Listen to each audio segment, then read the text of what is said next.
Superbooth 24. I'm here in a very quiet environment. It's super chill. A different location than usual at the Superbooth here with Julien from Arturia, the product manager of this beauty here, the Polybrute 12. One of the product manager, I'm not the only one. You have created, I think it was now 4 years, the Polybrute 6. Yeah. It was your first polyphonic analog synthesizer. And now you have taken the idea or the concept of the Polybrute further. Yeah. It's not just the color. No. It's more. Yeah. So the original had 6 voices. Yeah. The new one has now 12 voices. 12 voices. Yeah. And it was something new. It was always in the, I say, in the pipeline. I say it was always part of your to make a bigger Polybrute, or does it came more of the user base that say, oh, we need a Polybrute with more voices? I know users want more voices, so of course it's also an answer of that. But we always wanted to do something bigger than the 6. So. Maybe to give people a little insight, is it just stacking the voice to 12, or was it a change of the architecture? It's a change of architecture because you have 12 analog voices. So in fact, you have 12 analog VCO, 12 cards. That's why it's more bigger, as you can see. Let me put this there, and I will grab it later. So it's more big now, and you have this vent, which is... So this is not just decor, it's not decoration. This is very useful because it generates more heat as there is more voices and more components. But this is passive cooling, so there is no fan, so it doesn't generate noises. Okay, so there's no fan inside. Yeah. Which we know from a specific company. Yeah.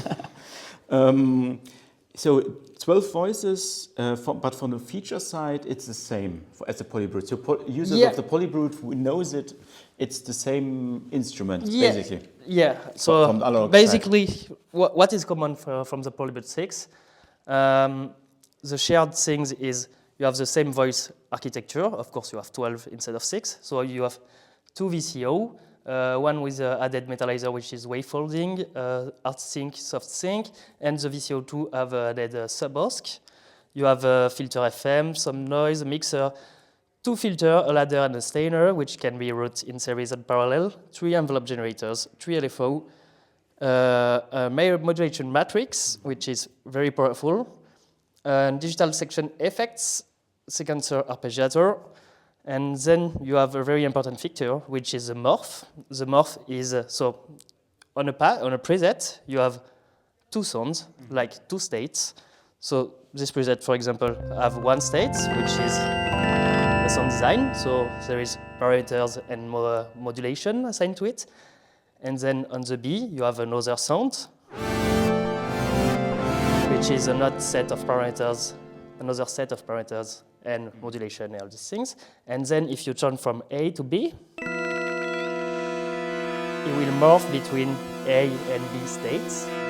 But it's not a basic volume crossfade. Basically what it does is morph every parameters from state A to B, so like an interpolation. So it's not just basic crossfade. You really hear all the parameters moving to another state when you go from A to B. So it's very powerful.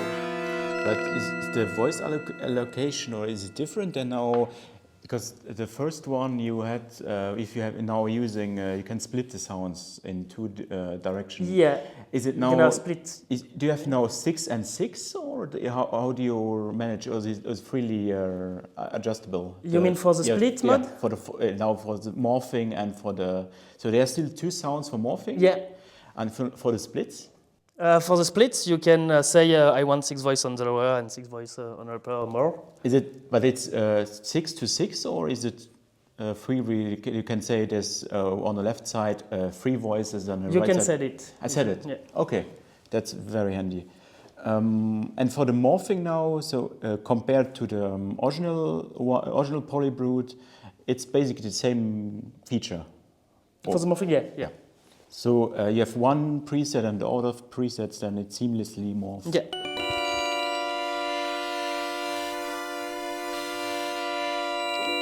And then if you want to continue, you have also the ribbon controller, which was on the 6, the XYZ pad, which can be assigned to any parameters like the ribbon, and also control the morph.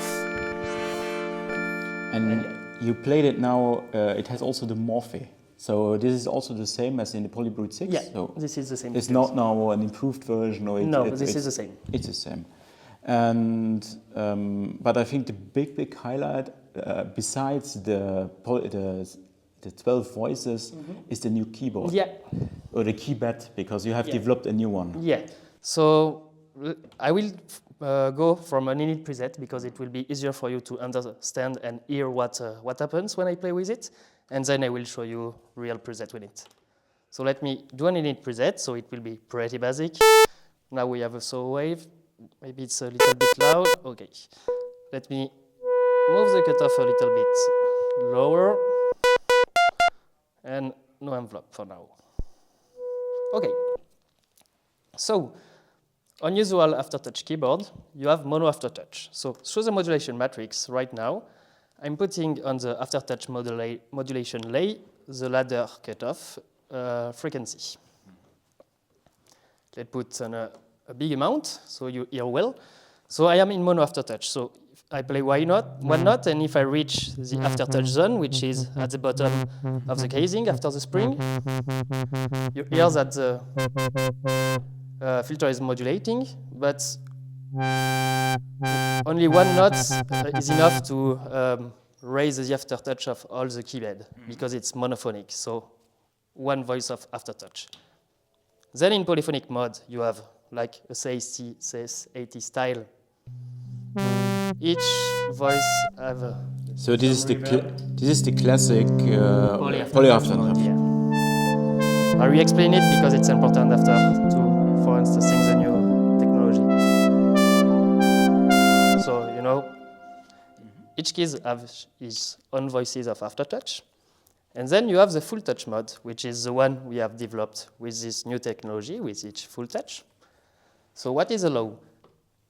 The keybed now, firstly, if you see, I just touch slightly the key, and now it triggers.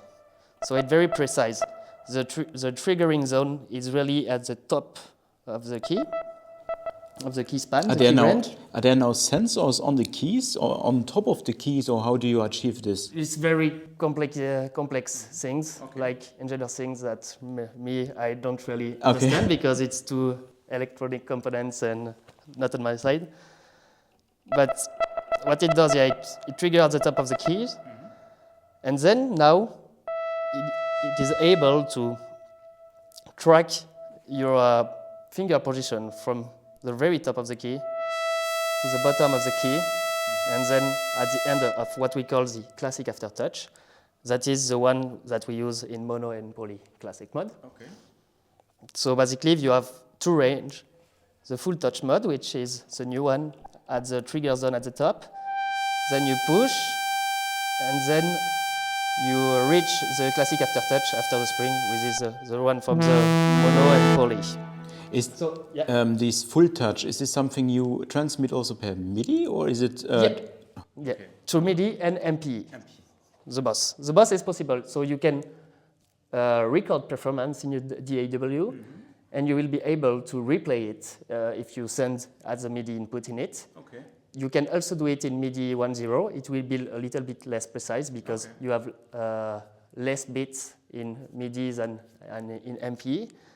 But you can still do it, but it's better to do it in MPE. So in this mode, I am in the first mode, so it's a Fulltouch 80. So in this mode, here I have the aftertouch on the full range, so the full touch plus the classic aftertouch. So now I push the keys slightly, you see the filter buttons, and of course it's polyphonic. So you get a great sensitive emotion, you know, you can play very softly and open one note independently. It's very great.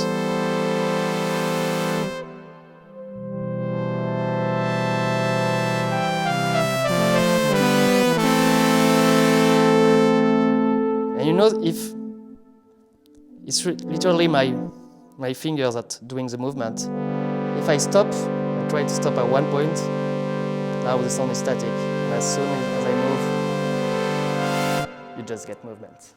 But so you need to learn it because polyphonic aftertouch is already a, let's say, an experience for player. You need to learn it a bit. You think Fulltouch is one step more, or it's a bit like which goes in osmosis, or? No, it's less because first of all, it's basically the same kind of keyboard, you know. So you can have your habits because it looks like a real keyboard, and honestly, it's very easy to grasp. You just put your fingers and feel it, and you play 5-10 minutes in it, and you understand what it does. And I think it's not very hard to learn. And you can still, you know, it's an interface on top of a classic interface, so you can still use mono at the beginning or poly. Be used to, and then go to Fulltouch and discover a new world of possibilities. This is a new button on the interface that you can change the aftertouch on instantly. Yeah. And you said there's one more mode, I think. There are two more modes. So this is one mode. Then there is second mode, which is 80 plus Z. So now in this mode, you have the two distinct zones for your modulation. So you have the first area range, you can say, which is a full touch. So from the top of the key to the beginning of the classic aftertouch, which is after the spring. But now, what I can do, it is in the matrix modulation on the Z. I can put, for example, something that we will hear easily, the pitch, for a pitch bending effect, for example. Let's put this. And so on the first range of the key, I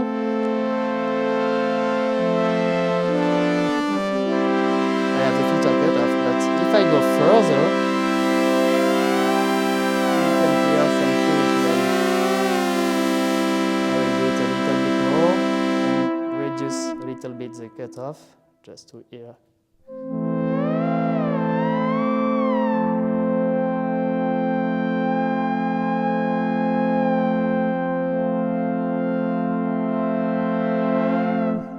So yeah, and basically you can assign any parameters that you want. So it's very, very powerful for sound design and playability, expressivity. And you have multiple assignments on the parameters, Yeah, sure. And then there is a third mode, which is what we call the envelope touch mode. And now in this mode, let me remove this modulation because we will not need it anymore because I will explain you. So during the development of this device, often we find, okay, the first things that we do or we want to do with this Fulltouch technology is to open the sound with our finger, with a filter and a VCA, you know. So we thought maybe we can do a mode that is automatically doing that, just to have to turn it, and okay, you can play directly. So in this mode, the aftertouch signal is automatically hardwired to the VCF envelope amount, and the envelopes now become your fingers. I will explain you. It's working. And now, for example, this envelope are not used as regular envelopes now, this is a new mode. For example, if I put some attacks on these envelopes, if I play fast, you will hear that it will take times to raise. So I can really modify the envelope that my fingers are altering. So I reduce the attack now, and it's instant. The DK1 is for the reverse things. So if I press the key to the top, so when I release a little bit my out, it will take more times for the filters to raise back. The sustain one, if you put it more, it will like clip the value, let the value stay at a certain value, even if I start to release my key. Let me put some release and a lot of. you see it's not closing the filter now. And the release use a regular release. So you become with your fingers the envelope. Yeah, your fingers is envelopes, and you can modify these envelopes. Is something an idea that already exists, or you? I don't know really if it already exists. But I didn't heard of something like this No, before. No, I don't think so. I don't know. And the release is actually a classic release. So if I play notes, it will cut the VCA and VCF after certain times. And now you have this velocity fader, which is very interesting because what it does is if you play high velocity, it will create a little spike, a little plucky sound at the beginning of the envelope. So, for example, if I play very softly with my left hand, I will have a smooth attack. Let me fine-tune it. And if I play block with my finger, I get plucky sound.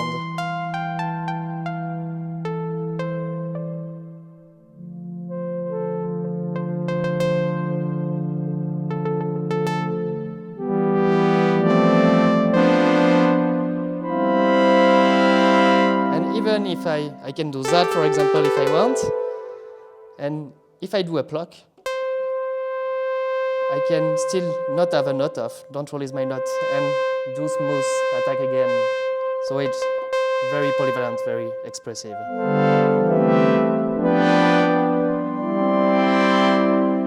And the last things to say about this mode is if you put the harp on, let me check something. Yeah.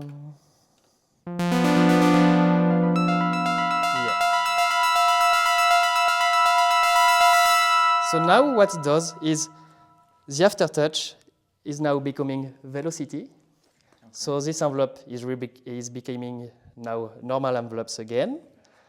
And the first note of the arpeggiator is taking my current velocity I've put here. But the next note of the arpeggiator is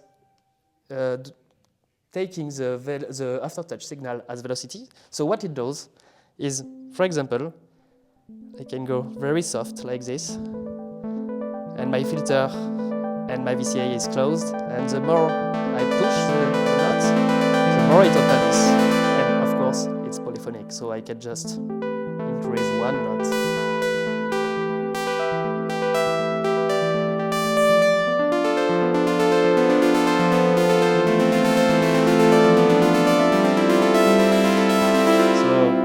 So cool. And all these things are also you record as MIDI. Yeah. As data. Yeah, sure. And it's can. It's not just that it's not only internal. You can put it. You can go out through MIDI, record in a DAW, put it as input, and it will work again. Okay. And you can also with the Polybrute record the second set things, the arpeggiator, the real notes, or just the chord you have played and you still have the chord on your DAW, and you can replay exactly with the Fulltouch parameters and so on. Yeah, everything. Okay. So now that you understand the concepts, I will just play you some patches that was designed for this, and yeah, just enjoy. So this is a Fulltouch patch. So the first mode of Fulltouch I've shown you.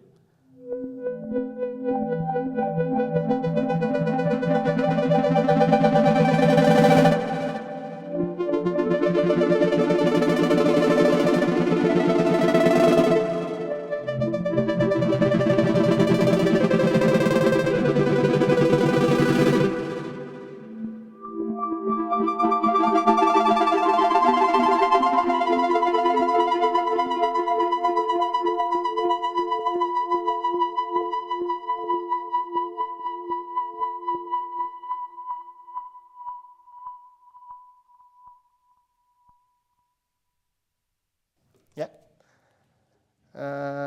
I love this patch because it shows with one finger the power you can have with modulation with only one finger. So let's take a note like this.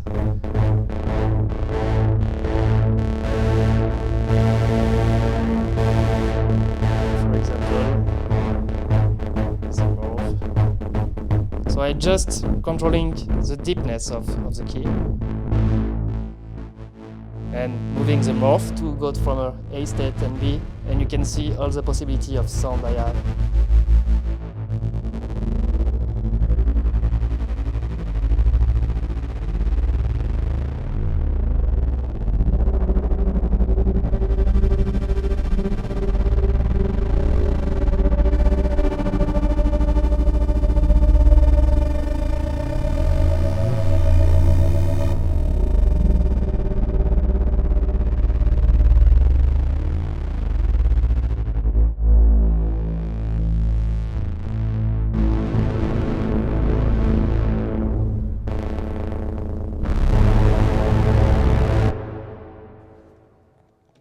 Okay, so this one is using, let me find something I know. Okay, this one is using Fulltouch plus Z.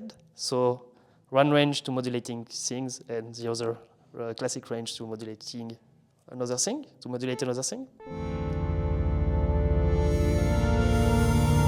So you can see the sounds opens on the first range, and on the second range I alter the frequency content in terms of the sound.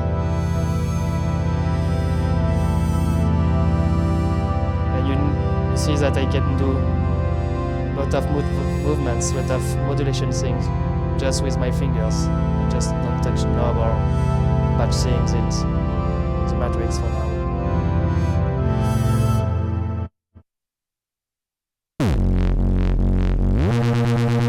You see, the more I push the key, it just accelerates the movement of this bass with FM. If I push further, I get some distortion and reverb.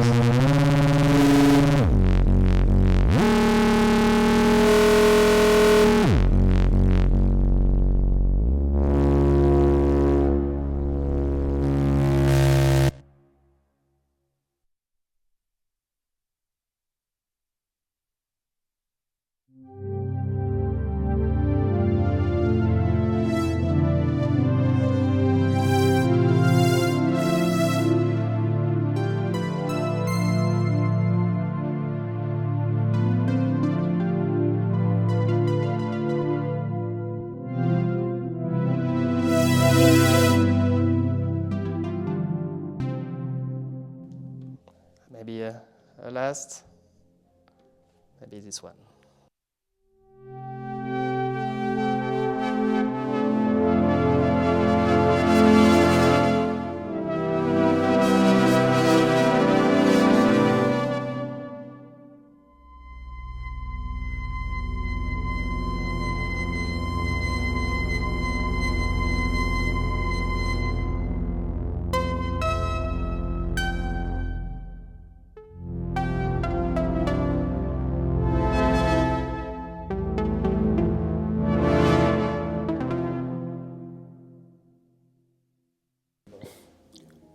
So, and it's an impressive instrument, but because it's not just a Polybrute with 12 voices. Yeah, of course. This new keybed open a real new world of sound design and playability. And is it already out, or is it still needs to? It's out. Yeah. It's. Yeah. And how much is it? The cost? Yeah. It's $3,999, so 4K. Okay, that's major bump in the a jump in the price compared to the Polybrute 6. Yeah. Is it due of the keybed, or The keybed more is voices and very innovative technology. So yeah, it's a long development, and I think it's more hard to produce also. So obviously it's cost higher, and also you have 12 voices, so you have a lot of more components, and we have to redesign the things for the heating also. So yeah, basically. And what we didn't say, check out yet, the connections. There are a single stereo output, or sorry, I didn't. We checked not yet the connections on the connectivity I/O. It has a single stereo output, or single stereo. Yeah. Yeah, you have a stereo output here. This is your question? Yeah. Okay. You have a single stereo.